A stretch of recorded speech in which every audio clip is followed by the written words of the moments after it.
Il y a des adieux que vous n'avez pas encore faits, et ils sont plus que nécessaires. Ce ne sont pas les adieux que vous imaginez. Ce ne sont pas des adieux à une personne. Ce ne sont pas des adieux à un lieu. C'est un adieu à une version de vous-même qui a perduré bien au-delà de son temps. Une version qui fut jadis nécessaire, qui remplissait une véritable fonction, mais qui occupe désormais la place de ce qui vous était destiné. Et tant que ces adieux n'auront pas eu lieu, ce qui arrive ne trouvera pas sa place. Écrivez maintenant en commentaire « Je suis prêt à publier ce qui a déjà été atteint à son délai ». Écrivez cette phrase. Ne l'omettez pas, car lorsque vous le déclarez, quelque chose qui attendait votre autorisation se met en marche. Et vous aurez besoin de cette action pour écouter la suite. Restez jusqu'au bout.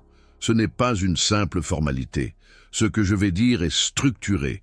Il comporte plusieurs niveaux de compréhension qui ne seront clairs qu'après avoir entendu ce qui précède. Quiconque part en cours de route n'entendra que la moitié du message, qui se voulait complet. La partie spécifiquement adaptée à votre situation actuelle se trouve plus loin, pas avant. Maintenant, ça commence vraiment. Je connais la difficulté de lâcher prise.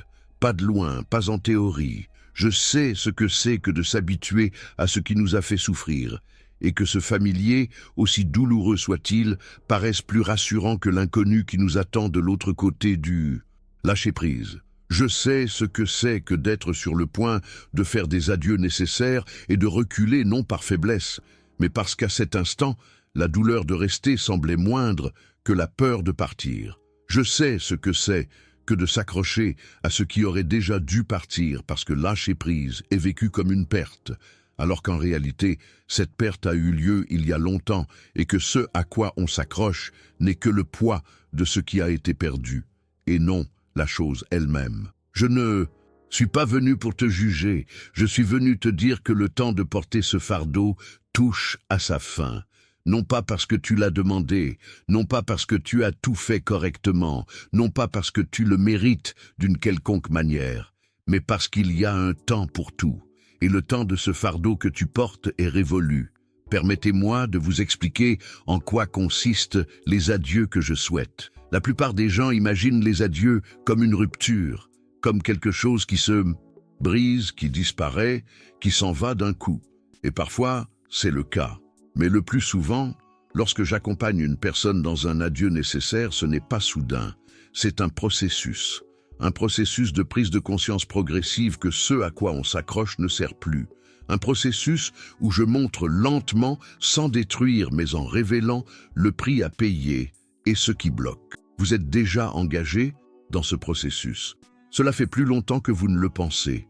Repensez à ces dernières semaines, à cette fatigue qui vous envahit non pas les jours d'efforts intenses, mais les jours ordinaires, à cette impression d'avancer sans progresser, à cette lourdeur qui persiste même après une bonne nuit de sommeil.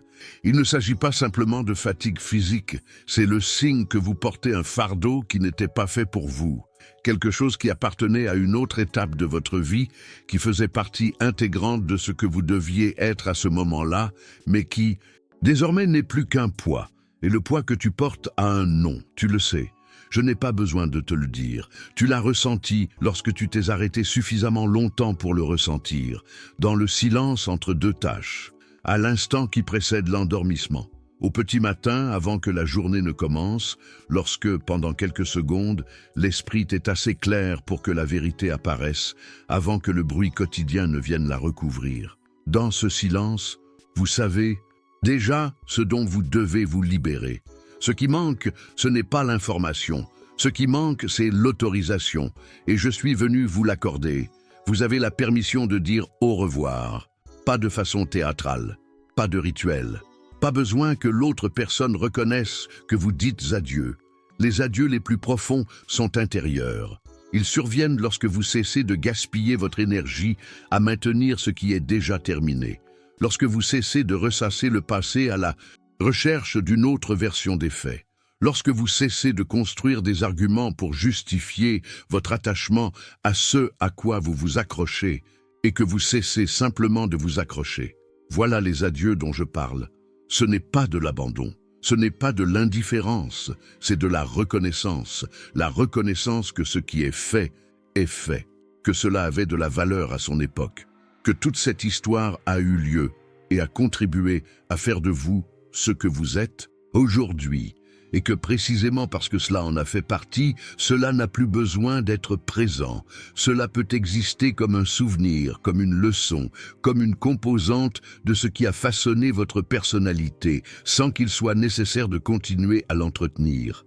Permettez-moi maintenant de vous dire ce qui vous attend de l'autre côté de ces adieux. Je ne vais pas employer de termes vagues. Je ne suis pas venu avec une promesse générique que tout ira bien. Je suis venu avec quelque chose de plus précis. Au-delà des adieux que je t'invite à vivre, il y a de l'espace. Un espace véritable, celui dont l'absence ne se fait pas sentir, mais dont on se demande comment on a pu se passer lorsqu'il se présente. Cet espace intérieur où la clarté peut s'installer, où les signaux que j'envoie peuvent être entendus sans être perturbés par un brouhaha incessant, où tu peux véritablement ressentir ce que tu ressens, au lieu de simplement réagir aux événements. Cet espace est le préalable nécessaire à ce qui va suivre. Il y a quelque chose qui a été préparé pour votre vie, non pas comme une récompense, mais comme le destin. Quelque chose qui a été tissé pour vous avant même que vous sachiez en avoir besoin. Mais cette chose n'a pas sa place là où vous êtes actuellement. Non pas que je refuse de l'y placer, mais parce qu'il n'y a littéralement plus de place. Le fardeau que vous portez occupe tout l'espace disponible, et il est impossible de recevoir ce qui vient sans que ce qui occupe cet espace ne disparaisse d'abord. Je vous laisse un lien dans le commentaire épinglé vers un document qui vous aidera à comprendre concrètement ce que je dis. Il s'agit du livre numérique « Comment reconnaître les signes de Dieu au quotidien ». Téléchargez-le maintenant pendant que je parle encore et revenez ensuite, car ce que je décris dans cette vidéo utilise un langage spécifique. Ce document vous apprend ce langage d'une manière qui vous permettra de voir ce qui s'est toujours produit, mais que votre œil n'était pas habitué à percevoir. Maintenant, je dois parler de ce qui rend les adieux difficiles. Ce n'est pas la douleur en elle-même. La douleur est bien réelle, mais ce n'est pas elle qui vous paralyse. Ce qui vous paralyse, c'est l'histoire que vous vous racontez sur ce que signifie dire adieu. Lorsque vous êtes sur le point de lâcher prise, votre esprit commence à inventer des scénarios, que vous abandonnez, que vous êtes ingrat, que vous trahissez ceux qui vous ont fait confiance, que lâcher prise signifie que tout a été vain, que si vous lâchez prise, vous perdrez votre identité, car cela est devenu si profondément ancré en vous que vous ne savez plus où s'arrête votre fardeau et où commence votre poids. Ces récits sont faux. Ce sont des mécanismes de protection qui ont été utiles à un moment donné et qui fonctionnent désormais en dehors du contexte dans lequel ils avaient un sens.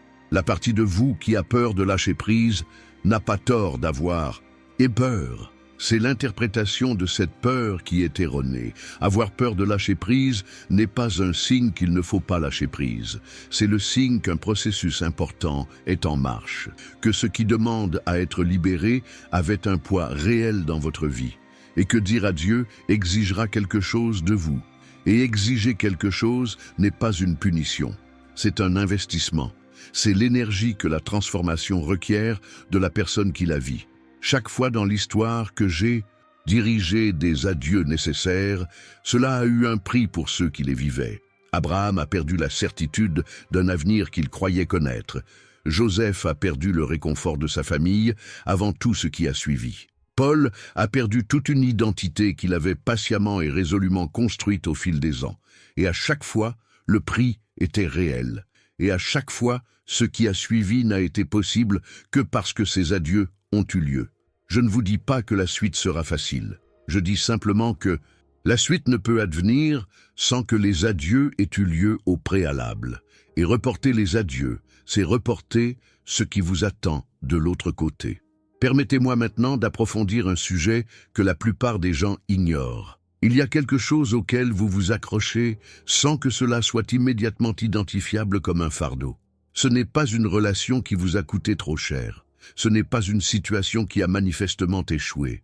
C'est une croyance, une façon de voir les choses qui s'est ancrée si tôt et si profondément qu'elle est devenue une composante intrinsèque de votre être, et non un ajout ultérieur. La conviction qu'il faut mériter ce que l'on obtient.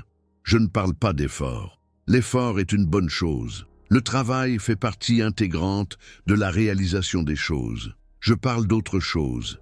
Je parle de la conviction profonde que l'on n'a pas le droit de recevoir ce que l'on n'a pas mérité au prix des sacrifices nécessaires, que trop de bénédictions sans effort suffisant sont trompeuses, que si quelque chose de bon vient trop facilement, c'est qu'il y a un problème, qu'il faut d'abord faire ses preuves, d'abord remplir ses obligations, d'abord atteindre un certain niveau, avant de recevoir ce qui a été promis. Cette croyance bloque ce qui va arriver, car ce qui arrive n'est pas dû à un certain niveau atteint. Cela arrive parce que j'ai décidé que le moment est venu, et je décide de ce moment selon des critères qui ne sont pas les vôtres. Je décide par amour, par dessein, en accord avec un plan qui dépasse votre entendement. Et ce plan ne requiert pas que vous soyez à la hauteur pour recevoir. Il requiert simplement que vous soyez disponible pour recevoir. Être disponible ne signifie pas mériter. Être disponible, c'est offrir un espace ouvert, c'est tendre la main, c'est adopter l'attitude de quelqu'un qui s'attend à recevoir, et non celle de quelqu'un qui cherche à prouver qu'il y a droit. Cette position exige de se défaire de la croyance qu'être soi-même ne suffit pas. Elle exige de faire taire cette voix qui vous dit que vous n'êtes pas encore prêt, qu'il manque encore quelque chose, que lorsque vous atteindrez un certain stade, alors seulement ce qui vous a été promis arrivera. Elle exige de reconnaître que le moment présent, c'est maintenant, avec ce que vous avez maintenant, exactement tel que vous êtes maintenant. Voilà ce que vous demande l'adieu final. Il ne s'agit pas forcément d'un adieu à une personne ou à une situation. Il s'agit d'un adieu à la version de vous-même que vous avez dû mériter avant de pouvoir recevoir. Cette version a rempli son rôle. Elle était nécessaire. Elle a forgé votre résilience. Elle a développé votre détermination. Elle a développé votre capacité à persévérer malgré les difficultés. Elle mérite d'être reconnue pour tout ce qu'elle a enduré. Et elle mérite d'être licenciée. Partagez cette vidéo sans tarder avec une personne qui en a besoin. Inutile d'écrire quoi que ce soit. Envoyez-la simplement, car parfois, le message qui sauve une personne ne vient pas d'elle-même. Il vient d'une personne proche qui se souvient d'elle au bon moment. Je dois maintenant vous parler du calendrier des événements. Il y a un rythme dans tout ce que je fais. Non pas un rythme chaotique, ni un rythme aléatoire, mais un rythme précis que la plupart des gens ne perçoivent pas, car ils observent les événements un par un, sans en déceler la logique sous-jacente. On observe ce qui s'est passé aujourd'hui, on observe ce qui s'est passé hier, on observe ce qui s'est passé le mois dernier, et chaque chose semble déconnectée. On a l'impression que la vie est une succession d'événements qui tantôt coopèrent, tantôt s'opposent, sans logique supérieure qui les sous-tende. Mais en observant, je comprends la logique. Je vois comment ce qui semblait être une coïncidence était en réalité un positionnement stratégique. Je vois comment ce qui semblait être une perte était une préparation. Je vois comment ce qui semblait être une punition était une protection contre quelque chose que je n'étais pas prêt à porter à ce moment-là. Je vois comment ce qui semblait être un retard était une attente stratégique, le moment où l'espace serait prêt à accueillir ce qui allait arriver. De mon point de vue, je vois ce que vous ne voyez pas encore, que les événements de ces dernières semaines ne sont pas le fruit du hasard, que la fatigue que vous ressentez n'est pas le signe d'un problème, mais celui de la fin d'un cycle. Chaque cycle a son propre poids final. Ce poids devient lourd d'une manière particulière, différente de celle du début, quand tout est nouveau, et de celle du milieu, où l'effort est constant.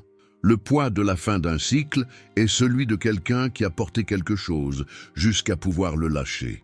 Et vous en êtes là. Pas demain, maintenant. Permettez-moi de vous décrire ce qui se passe réellement après les adieux. Non pas en termes vagues, mais de manière concrète, d'après le témoignage de personnes ayant vécu cette expérience. La première chose qui frappe, c'est la légèreté. Non pas l'euphorie ni l'excitation, la légèreté. Une légèreté particulière qui n'existe qu'en contraste avec le poids que l'on portait, la sensation d'être libéré d'un poids emprisonné, l'impression que l'air est plus abondant, que l'espace environnant s'est transformé d'une manière difficile à nommer, mais impossible à ignorer. Puis vient la clarté, pas d'un coup, pas sous forme d'illumination soudaine, mais progressivement, comme lorsque vos yeux s'habituent à l'obscurité et que vous commencez à percevoir des détails auparavant invisibles. Vous commencez à envisager les situations de votre vie sous un angle différent. Vous commencez à comprendre pourquoi les choses qui semblaient compliquées étaient en réalité simples et pourquoi la complexité résidait dans le poids que vous portiez et non dans les situations elles-mêmes. Et puis, avec clarté, vient l'étape suivante. Non pas le voyage entier, juste cette étape, précise, claire, avec une force que vous n'avez pas ressentie depuis longtemps, la force de celui qui sait où il va parce que le chemin est devenu visible lorsque le poids a cessé de déformer sa vision. Voici le processus qui vous attend de l'autre côté des adieux que je réclame à présent. Il me faut maintenant parler de résistance, car elle apparaîtra. Je ne décris pas un processus sans obstacle. Je ne suis pas venu avec la promesse que lâcher et prise serait simple. Je suis venu avec la vérité. Ce sera nécessaire, cela en vaudra la peine, et la résistance que vous rencontrerez n'est pas le signe que vous faites une erreur. C'est le signe que vous êtes sur la bonne voie. Au moment de lâcher prise, une voix intérieure vous dira que ce n'est pas le bon moment, que vous avez besoin de plus d'informations, que vous devez être plus sûr, que vous pourrez le faire plus tard, que lorsque la situation changera, lorsque le moment sera venu, lorsque vous vous sentirez mieux préparé, alors oui, cette voix n'est pas la mienne, tu la reconnais, elle réapparaîtra, et quand elle réapparaîtra, tu sauras que le moment des adieux est venu, car la résistance ne se manifeste pas dans les lieux neutres. Elle se manifeste précisément là où le changement que je provoque est sur le point de se produire. C'est le dernier rempart d'une structure en pleine transformation. Et ce qui semble vous protéger protège en réalité ce qui doit être libéré. Abonnez-vous à la chaîne dès maintenant, car ce que vous entendez ici ne s'arrête pas à cette vidéo. C'est une conversation continue, et chaque nouvelle discussion approfondit celle-ci. Ceux qui ne sont pas abonnés manquent la suite. Je dois vous parler du poids que vous portez sans même vous en rendre compte. Il y a des choses tellement ancrées en nous qu'elles ont perdu de leur importance et font désormais partie du décor. Elles ne semblent plus être des problèmes, mais plutôt une fatalité. Et c'est précisément parce qu'elles sont devenues la norme qu'il est le plus difficile de s'en défaire, car elles ne figurent même pas sur la liste des choses à changer. L'habitude de faire passer les autres avant soi, de ne rien laisser au hasard. Non pas une véritable bienveillance envers autrui qui est louable et doit perdurer, mais plutôt cette tendance à s'effacer, à céder même à ce qu'il faudrait protéger, à prétendre aller bien, alors que ce n'est pas le cas pour éviter les conflits, à privilégier le confort des autres, tandis que son propre malaise s'accumule et devient un fardeau insupportable. Cela peut paraître une vertu, mais c'est en réalité de l'épuisement sous un autre nom. L'habitude de remettre à plus tard le bonheur, de se dire qu'on se reposera une fois ceci terminé, de se dire qu'on profitera de la vie quand la situation s'améliorera, de mettre sa propre vie entre parenthèses en attendant une condition qui ne cesse de s'éloigner. Ce n'est pas de la discipline. C'est remettre le présent à plus tard au nom d'un avenir qui n'arrive jamais, car lorsqu'il arrive enfin, on a déjà placé une autre condition avant lui, l'habitude de minimiser ses réussites. Lorsqu'un événement positif se produit, l'esprit se tourne immédiatement vers ce qui manque encore, vers ce qui aurait pu être amélioré, vers ce que les autres possèdent et que vous n'avez pas. Et ce qui a été accompli n'a pas le temps de s'installer. Il n'a pas le temps d'être célébré, de nourrir la foi, de bâtir les fondements de la gratitude qui attirent plus que ce que l'on reçoit. Cette minimisation chronique épuise notre capacité à recevoir d'une manière que l'on ne perçoit même pas à travers le poids que l'on ressent. Ce sont des habitudes dont il faut se défaire. Pas d'un coup, pas brutalement, mais progressivement et consciemment, un choix à la fois. Dire adieu commence par la reconnaissance, par le fait d'observer l'habitude et de la nommer pour ce qu'elle est, non pas par le jugement, mais par l'honnêteté, avec la même honnêteté que celle dont vous feriez preuve pour dire à un être cher que ses agissements vous blessent, avec la même bienveillance que vous accorderiez à l'autre, mais que vous devez d'abord vous accorder à vous-même. Permettez-moi de vous parler du langage que j'utilise pour communiquer avec vous. La plupart des gens s'attendent à ce que, lorsque je parle, mes mots se présentent sous des formes évidentes, des textes sacrés, des messages explicites. Et ces formes existent bel et bien, mais elles ne sont pas les seules. Elles sont peut-être même les moins fréquentes, car la plupart des personnes que je rencontre ne sont pas disposées à recevoir des messages explicites.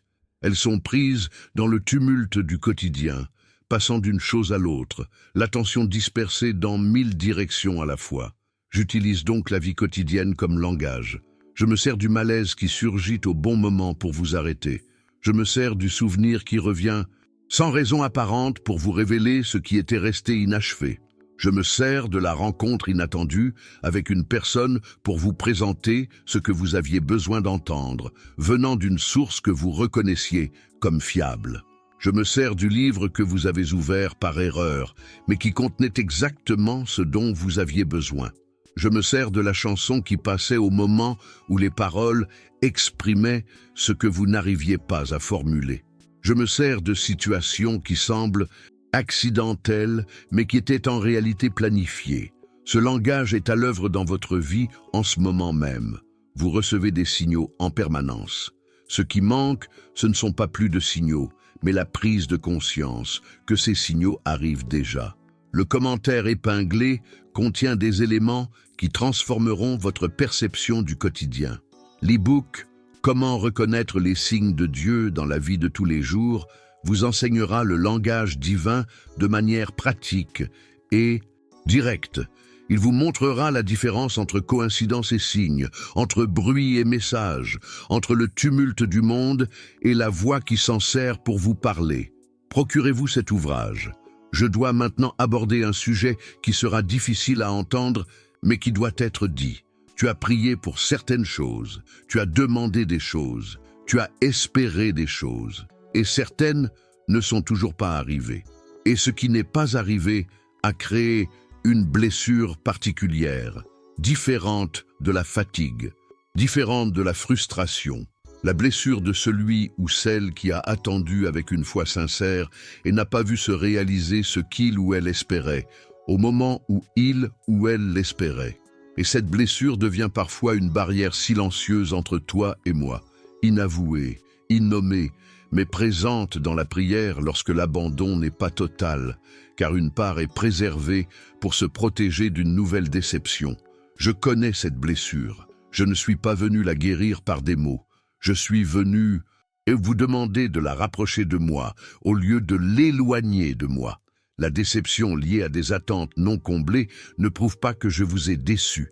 Cela fait partie d'un processus que vous êtes encore en train de traverser. Et être au milieu d'un processus ne vous donne aucune idée de la fin. Vous ne voyez que l'instant présent. Et de là où vous en êtes, ce qui n'est pas encore arrivé vous semble un manque. De là où je suis, ce qui n'est pas encore arrivé s'inscrit dans un dessin plus vaste qui dépasse votre perception. Je ne vous demande pas de comprendre. Je vous demande d'avoir suffisamment confiance pour ne pas vous refermer sur vous-même, car une plaie fermée ne guérit pas. Et la guérison fait partie du processus à venir. Permettez-moi maintenant de vous expliquer ce qui change après les adieux définitifs. Lorsque les adieux que j'appelle de mes vœux se produisent enfin, une reconfiguration s'opère.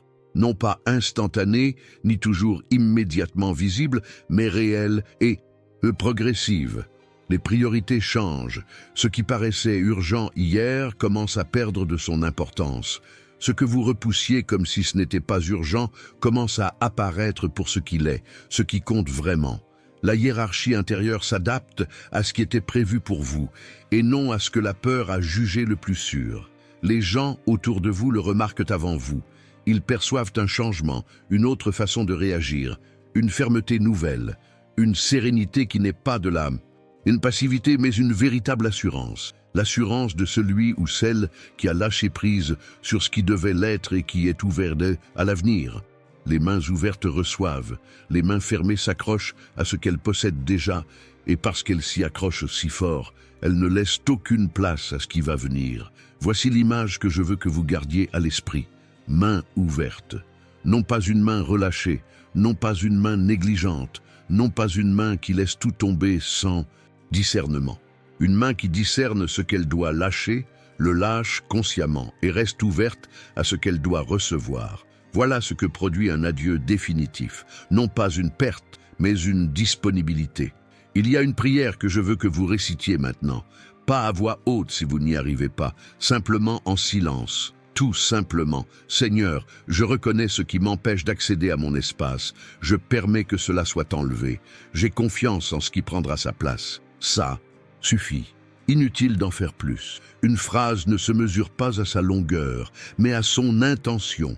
Et l'intention que vous avez mise dans ces 3 phrases, si elle est sincère, fera avancer ce qui doit l'être. Je dois maintenant vous dire ce que la période suivant les adieux exigera de vous.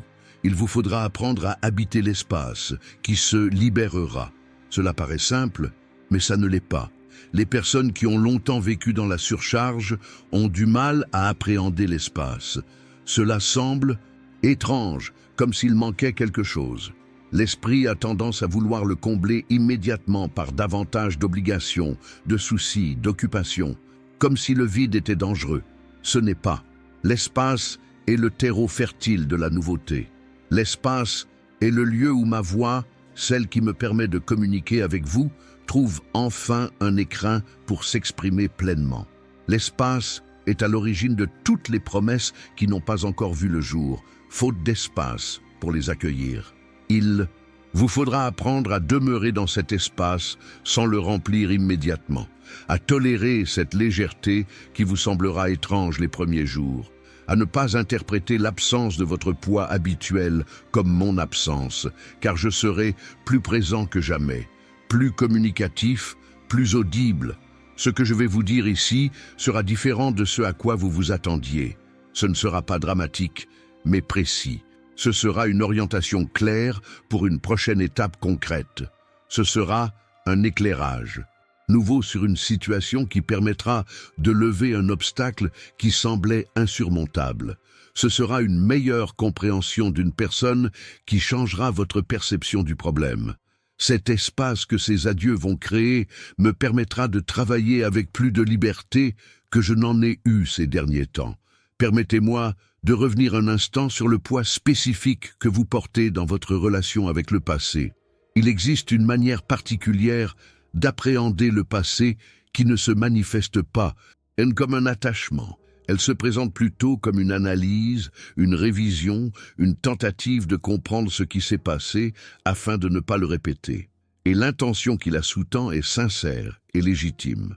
Tirer des leçons du passé est nécessaire. Mais il arrive un moment où la révision cesse d'apporter de l'apprentissage et ne fait qu'engendrer davantage de souffrance, sans apporter de nouvelles perspectives. Quand on ressasse les mêmes pensées pour la 10e fois sans qu'aucune nouveauté n'apparaisse. Quand ce cycle d'analyse absorbe une énergie qui devrait être consacrée au présent et à l'avenir, quand ce qui pourrait se résoudre par une conversation sincère avec une personne de confiance ou par un moment de véritable abandon dans la prière, reste un projet mental ouvert qui monopolise constamment notre attention. C'est le passé qu'il faut laisser derrière soi, ne pas oublier, ne pas nier, faire la paix avec soi-même. Arriver à un point où l'on regarde ce qui s'est passé, où l'on en reconnaît le prix, les leçons, où l'on admet qu'on ne peut pas revenir en arrière, mais aussi qu'il n'est plus nécessaire de revivre ces événements, et où l'on tourne la page. On ne jette pas le dossier aux oubliettes, on le ferme. avec la conviction que cet événement est inscrit dans l'histoire de sa vie, qu'il y restera à jamais, et qu'il n'est pas nécessaire de le garder ouvert en parallèle pendant qu'on vit le présent. Fermer ce dossier est un acte de bienveillance envers soi-même. C'est reconnaître que vous méritez d'être entière dans le moment présent, sans être partagé entre où vous êtes et ce que vous étiez. Maintenant, je dois vous parler de ce qui se passera après vos adieux. La pression diminuera, pas brutalement, progressivement. Vous remarquerez que les situations qui provoquaient auparavant une anxiété immédiate engendreront désormais un sentiment d'équilibre, non pas d'indifférence, mais d'équilibre.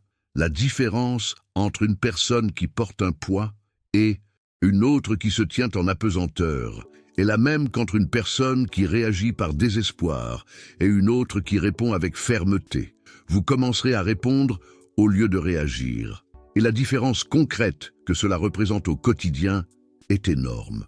Ceux qui répondent disposent d'un délai entre le stimulus et l'action. Ils utilisent ce délai pour choisir. Ceux qui réagissent n'ont pas ce temps, car le poids qu'ils portent maintient leur organisme dans un état d'alerte constant et tout ce qui ressemble à une menace déclenche le mécanisme de défense avant même qu'ils aient la possibilité de choisir. C'est dans l'espace entre le stimulus et la réponse que réside la sagesse. C'est là que je peux intervenir. C'est là que ce qui était préparé pour ce moment précis peut se manifester au lieu d'être étouffé par le tumulte de la réaction. Vous gagnerez cette place, non par l'effort, mais par la facilité. Et dans cet espace, les décisions qui semblaient impossibles à prendre deviendront évidentes. Des chemins qui paraissaient bloqués s'ouvriront. Des personnes qui semblaient inaccessibles se rapprocheront, non pas parce que le monde a changé, mais parce que vous avez changé votre attitude, et votre attitude modifie ce que vous voyez et ce que vous attirez à vous. Voilà ce qui se trouve de l'autre côté de ces adieux définitifs que je réclame. Certaines personnes sont arrivées jusqu'ici dans cette vidéo et ressentent quelque chose qu'elles n'éprouvaient pas au début. Un sentiment de reconnaissance, une étrange certitude que ces paroles n'étaient pas fortuites, qu'il y avait quelque chose de précis pour cette personne, qu'il ne s'agissait pas d'une simple apparition dans une vidéo comme les autres, mais d'une rencontre arrangée. Si vous êtes cette personne, je vous laisse un like, pas par automatisme, mais en réponse à ce que vous avez reconnu, pour vous montrer que vous étiez là, que vous avez écouté et que quelque chose a changé. Permettez-moi de vous parler de la façon dont les nouveautés arrivent. La nouveauté arrive rarement annoncée. Elle arrive rarement avec un panneau indiquant qu'il s'agit de la nouveauté promise. Le plus souvent, ce qui nous est destiné se présente sous une apparence simple, celle d'une occasion ordinaire, d'une rencontre banale, d'une situation qui pourrait arriver à n'importe qui. Et la différence entre ceux qui la perçoivent et ceux qui la laissent passer réside dans leur attitude face à la journée. Ceux qui sont surchargés traversent la nouveauté sans même s'en rendre compte. Ceux qui sont assez légers pour être présents, attentifs, pour entendre ce qui se cache derrière les mots, ceux-là la reconnaissent. C'est pourquoi dire au revoir est important avant d'arriver. C'est pourquoi les adieux définitifs doivent avoir lieu avant le début du chapitre suivant. Ce n'est pas un ordre arbitraire, c'est une condition nécessaire. Sans dire au revoir, sans espace, sans légèreté, ce qui vous était destiné peut arriver et se perdre, non par manque de volonté, mais par refus de le reconnaître. Vous êtes préparé à le reconnaître. Cette vidéo fait partie de cette préparation. Ce que vous avez ressenti en l'écoutant, les passages qui ont particulièrement résonné en vous, les moments où quelque chose en vous a reconnu que cela vous concernait sans que j'aie besoin de vous nommer, tout cela fait partie du processus. Et le processus ne s'arrête pas là. L'étape suivante se présentera, peut-être dans une autre vidéo, peut-être dans une situation du quotidien qui prendra un tout autre sens maintenant que vous avez entendu ceci, peut-être au cours d'une conversation, peut-être dans le silence. Elle se présentera, et lorsqu'elle se présentera, vous serez mieux préparé à la reconnaître qu'avant de commencer, parce que vous êtes déjà en train de vous transformer, pas une fois l'écoute terminée. Maintenant, pendant que vous écoutez, pendant que vous prenez conscience, pendant que la décision de dire adieu se forme en vous, encore sans forme définitive, mais déjà présente comme une intention, une direction, le début d'une nouvelle attitude qui façonnera un monde différent autour de vous. Voilà ce que donne l'adieu que j'ai demandé. À ne pas manquer. Ouverture. Non pas une fin, un commencement. Non pas l'absence. Un espace pour ce qui a été promis et pour ce qui va venir. Le dernier adieu que je vous demande n'est pas un adieu à ce que vous aimez. C'est un adieu à ce qui vous empêchait d'obtenir ce dont vous avez le plus besoin. Et lorsque vous comprendrez cela, cet adieu cessera d'être perçu comme une perte et commencera à être simplement ce qu'il est, la chose la plus courageuse que vous puissiez faire en ce moment. Il y a quelque chose dans la peur de dire au revoir qu'il faut complètement démanteler avant de passer à autre chose. La peur ne réside pas dans ce qui disparaît, mais dans le vide qui subsiste. Et cette peur trouve ses racines dans des expériences bien réelles. Il y a eu des moments dans votre vie où quelque chose a disparu et où le vide qui a suivi était douloureux, où cette absence n'a pas été rapidement comblée par quelque chose de mieux, où vous êtes resté avec cet espace vide si longtemps qu'il a fini par ressembler à une punition et non à une préparation. Je connais ces expériences et je comprends pourquoi elles ont créé un lien si profond entre les adieux et le deuil. Mais je veux que vous voyiez quelque chose que vous n'avez peut-être pas perçu lors de ces expériences passées. Chaque fois que vous vous êtes retrouvé plongé dans le vide après une perte, vous avez survécu. Plus que survécu, vous en avez été transformé. Ce qui vous est le plus solide aujourd'hui, les aspects les plus authentiques de votre personnalité, les capacités dont vous ignorez même l'existence jusqu'à ce qu'on les sollicite, se sont forgés dans ces périodes de vide qui semblaient n'être que néant. Le vide que laisse l'adieu n'est pas un trou, c'est un espace de croissance. Et ce qui se forme dans le vide que je guide ne se forme pas par hasard, cela se forme intentionnellement. Chaque détail est pensé pour vous préparer à ce qui vous attend, pour les situations spécifiques qui exigeront précisément ce qui a été développé là-bas, pour ceux qui auront besoin de ce que vous aurez à offrir une fois le processus terminé. Lâcher prise ne vous fait rien perdre. Vous vous préparez simplement à obtenir ce que vous n'auriez pas eu si vous ne lâchiez pas prise. Cela diffère de tout ce que la logique de la peur dit au sujet des adieux. Je dois vous parler du lien entre les adieux définitifs et la gratitude. Il peut sembler paradoxal de parler de gratitude au moment des adieux. Pourtant, il n'en est rien. La gratitude ne concerne pas le départ en lui-même, mais ce qui accompagne, ce qui s'en va. Tout ce qui quitte votre vie a porté en lui quelque chose. Chaque chose a rempli sa fonction. Même les épreuves douloureuses, surtout celles qui ont causé de la douleur, recèlent des enseignements précieux qui seraient restés inaccessibles autrement. Lâcher prise avec gratitude est différent de lâcher prise avec amertume. Lâcher prise avec amertume maintient le lien énergétique avec ce qui était. Lâcher prise avec gratitude libère à la fois vous-même et ce à quoi vous étiez attaché. Et lorsqu'il y a une véritable libération, l'espace qui subsiste n'est pas marqué par l'ombre du passé. C'est un espace pur, un espace épuré, accueille la nouveauté. Libéré des interférences des problèmes non résolus, libéré des distorsions causées par le ressentiment non exprimé, libéré du poids des espoirs déçus qui contaminent la suite. Une gratitude sincère pour le passé permet d'ouvrir la voie à l'avenir. Et je sais que la gratitude pour la souffrance n'est pas automatique. Ce n'est pas simple, ce n'est pas une décision qu'on prend une fois pour toutes. C'est un processus, un travail qui se fait par étapes. Parfois, on atteint un certain niveau de gratitude. Puis, on réalise qu'il y a une autre couche en dessous, encore inexplorée. Alors, on y retourne, on approfondit le sujet. Et à chaque étape franchie, l'espace s'éclaircit. Ce processus, je l'appelle un véritable travail spirituel. Il n'est pas spectaculaire, il est invisible de l'extérieur. Il se déroule à l'intérieur d'une personne qui est prête à aller suffisamment loin pour trouver la gratitude, là où la surface ne montrait que la souffrance. Tu as cette motivation, je le sais.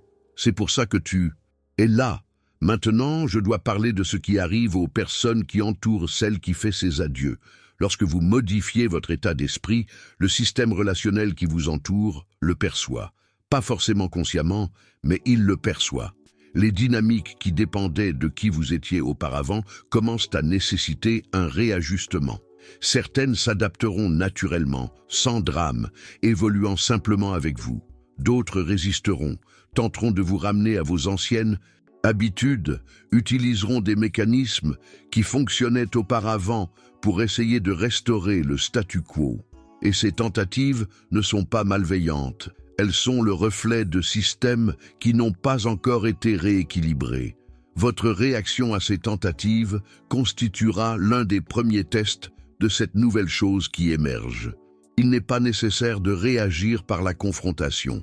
Il n'est pas nécessaire d'expliquer ce qui a changé. Il n'est pas nécessaire de convaincre qui que ce soit de la réalité de votre transformation. Continuez simplement d'être vous-même, avec fermeté et douceur, sans drame. Et avec le temps, votre entourage s'adaptera à votre nouvelle réalité. Certains s'adapteront facilement et pourront même en ressortir plus forts. D'autres auront peut-être du mal à accepter cette nouvelle version de vous-même et prendront leur distance. Et cette prise de distance, si elle se produit, sera plus facile à accepter que vous ne l'imaginez. Car lorsque vous êtes en harmonie avec vous-même, en accord avec votre véritable nature, ce qui doit rester proche reste proche, et ce qui doit s'éloigner s'éloigne de lui-même. Vous n'avez pas à gérer cela. C'est un processus naturel de réalignement. Votre rôle est de respecter scrupuleusement le processus. Le reste suivra. Permettez-moi de vous parler de quelque chose que vous n'associez probablement pas aux adieux, mais qui est pourtant l'un des plus importants dans ce contexte. La façon dont tu parles de toi. Il y a des phrases que l'on se répète tellement qu'elles semblent être une description et non un récit. Elles paraissent être des faits objectifs et non une interprétation. Je n'ai jamais été doué pour ça. Je suis compliqué. Je n'y arriverai pas. Je ne suis pas du genre à... Ces phrases, répétées pendant des années, ont forgé une identité qui façonne notre perception du possible. Et cette perception du possible influence nos tentatives. Et nos tentatives déterminent le résultat. Le récit que vous faites de vous-même est l'une des choses dont il faut le plus urgemment se défaire. Je ne vous demande pas de remplacer votre passé par un récit contraire et tout aussi faux. Je ne suis pas venu vous demander de prétendre être différent de ce que vous êtes. Je suis venu vous demander de cesser de considérer vos expériences passées comme des vérités immuables. Laissez le passé derrière vous, y compris la version de vous-même que vous étiez alors. Permettez-vous d'être défini non par ce qui fut, mais par ce que vous devenez. C'est l'une des manières les plus concrètes et pratiques de faire les adieux définitifs que j'appelle de mes vœux. Il s'agit de cesser de porter d'anciennes descriptions de soi-même comme si elles définissaient son identité et de commencer à incarner pleinement qui l'on est appelé à être. Ce ne sera pas instantané, ce sera un changement progressif. Chaque fois que l'ancien discours ressurgira, vous devrez consciemment choisir de ne pas le renforcer. Et avec le temps, l'espace qu'occupaient ces phrases sera comblé par quelque chose de plus authentique, de plus en accord avec votre véritable nature lorsque vous n'êtes plus défini par la peur. Cette transformation du récit intérieur est l'un des indicateurs les plus clairs que les adieux que j'avais appelés de mes vœux ont bel et bien eu lieu. Car ce qui se perd, ce n'est pas seulement le poids extérieur, c'est le poids intérieur de l'identité qui s'est construite autour de ce poids. Et lorsque cette identité commence à s'estomper, ce qui émerge à sa place n'est pas le vide, c'est qui vous étiez avant que ce poids ne s'installe. C'est la version de vous-même qui existait avant toutes les expériences accumulées, preuve de vos limites. C'est qui je suis devenu, avant que le monde n'ait eu l'occasion de me convaincre que je valais moins que cela. Cette version a été préservée. Elle est intacte. Elle n'a pas été altérée par les événements. Et elle attend le moment propice pour se révéler. C'est pour cette rencontre que ces adieux préparent le terrain. Vous pourrez ainsi renouer avec celle que vous avez toujours été. Avant de conclure, j'ai une question à vous poser. Une petite question, certes, mais qui aura une grande importance pour la suite. Pensez à un domaine de votre vie où vous savez que vous vous accrochez à quelque chose qu'il est grand temps de lâcher prise. Un domaine précis, pas tous, juste un. Et prenez un engagement intérieur maintenant. Pas en public, pas de drame. Juste, entre vous et moi, que dans les 7 prochains jours, vous ferez un pas, un seul, vers le lâcher-prise de cette chose. Pas tout d'un coup, une étape à la fois, une simple conversation, une petite décision. Cessez une habitude que vous aviez prise pour retenir ce qui devait être libéré. Commencez quelque chose que vous évitiez par peur d'admettre qu'il était temps de partir. Une étape dans les 7 prochains jours. Voilà ce que je demande maintenant. Et lorsque vous franchirez ce pas, même s'il paraît petit, même s'il semble insignifiant de l'extérieur, je vous soutiendrai. Je mettrai en place ce qui doit l'être pour que la suite soit plus claire. J'ouvrirai ce qui doit l'être. Je fermerai ce qui doit l'être. Je positionnerai ceux qui doivent l'être. Non pas en guise de récompense pour cette étape, mais dans le cadre d'un processus déjà en cours qui nécessite votre participation active pour progresser.